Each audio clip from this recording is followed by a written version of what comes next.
My name is Jim from Surf and Turf Roofing, doing a digital analysis on 12 West Sunset Drive in Voorhees, New Jersey. Taking a look at the overall condition of your roofing system. What you guys have here is your standard architectural shingle, comprised of fiberglass base, asphalt, and granules on top. That's for UV protection. One of the first things I noticed coming up on your roofing system here were your pipes.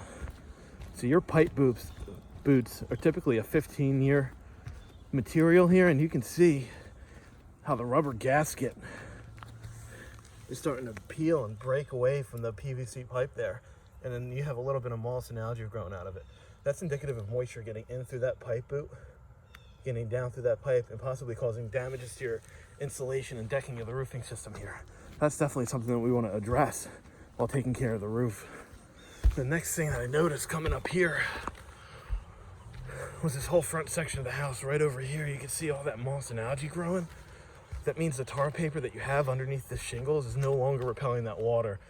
And because of the age, it started cracking and breaking away, allowing for a good amount of moisture retention over the years. And what that does is that causes the moss and algae to start growing, feeding off the asphalt and the shingles and tearing them away from the bottom up here. But the biggest issue on your roof is your exhaust system. Your Cobra style ridge vent that we spoke about on the ground. Over the years, what that's done is all that wind-driven rain that it was getting in, it's causing all this organism growth throughout the entire length of the ridge there. And overall, that stops up the life of the roof and overheats the shingles.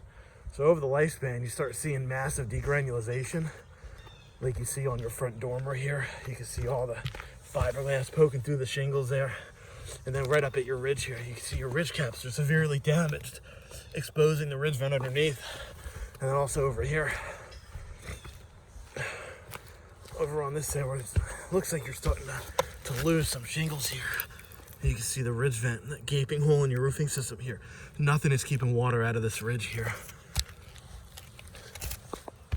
So all in all, we have to get this roofing system replaced as soon as possible, especially as we're getting into the springtime and the rainy season. So what I'm gonna do, I'm gonna get down and put something together for you, make sure we get this roofing system 100% secure.